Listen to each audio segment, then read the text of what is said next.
जय माता मित्रों, आज આપણે બનાવશું ભીંડાની સબ્જી। आज આપણે બનાવવાનો છે ચણાના લોટવાળો ભીંડો। પહેલા નાખીશું આપણે રાઈ,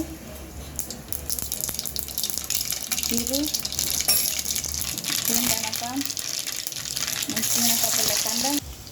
હવે આપણે નાખીશું આદુ લસણ, 2 ચમચી આદુ લસણ વાટેલું,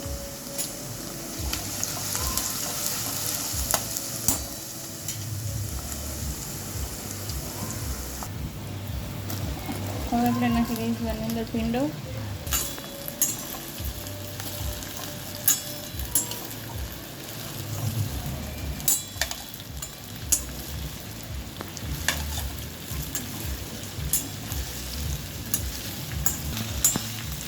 હવે આપણે આ ભીંડાને ધીમા ગેસ ઉપર પકાવવા મૂકી દઈશું। તો મેં આ લીધો છે 3 ચમચી ચણાનો લોટ, એમાં આપણે નાખીશું 1/2 ચમચી હળદર, 1/2 ચમચી ધાણા જીરું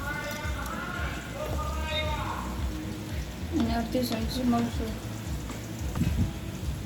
સ્વાદ પ્રમાણે નમક લઈ લીધું।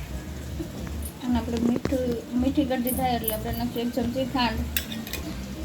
મેં આ લીધી છે 1 વાટકી સાઈઝ, આપણે થોડી થોડી સાઈઝ નાખી આનો ઘોળ બનાવી લઈશું।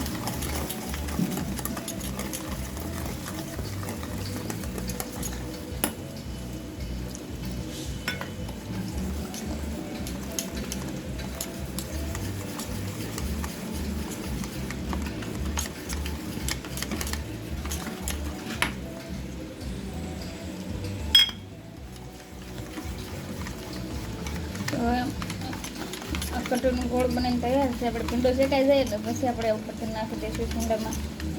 હવે આપણે આ ભીંડો ખોલીને જોઈ લેવી।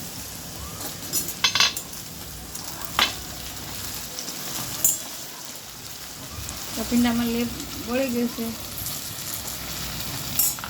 હવે આપણે એમાં નાખી દઈશું 1 ટામેટું।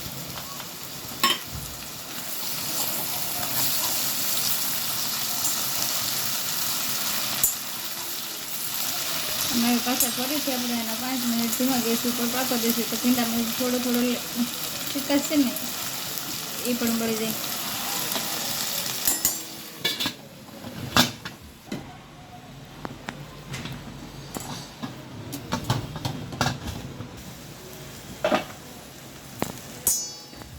તો આપણે આ ભીંડામાં જે લેપ હતો એ વળી ગયો છે અને એકદમ કોરો થઈ ગયો। તો આપણે એની અંદર નાખી દઈશું અમે ચણાના લોટનો કઢીનો ઘોળ બનાવીશું।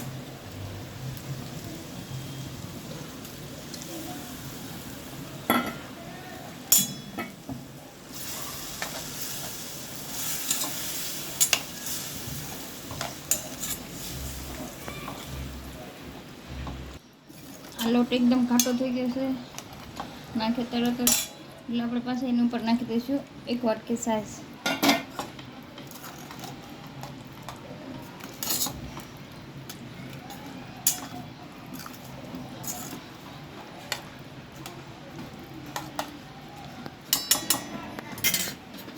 હવે આપણે આ ભીંડાને 7-8 મિનિટ એકદમ ધીમા ગેસ ઉપર પાકવા દેવાના છે।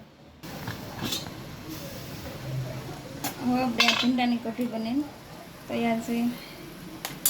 હવે આપણે એમાં નાખી દઈશું ધાણા,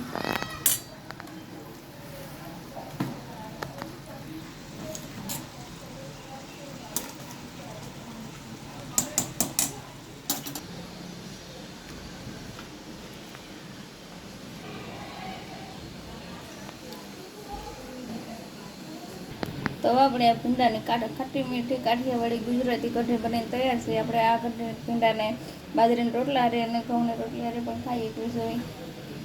તો અમારા આ મા દીકરાની રેસીપીને તમે લાઈક, શેર અને સબસ્ક્રાઈબ જરૂર કરજો મિત્રો। અને જય માતાજી।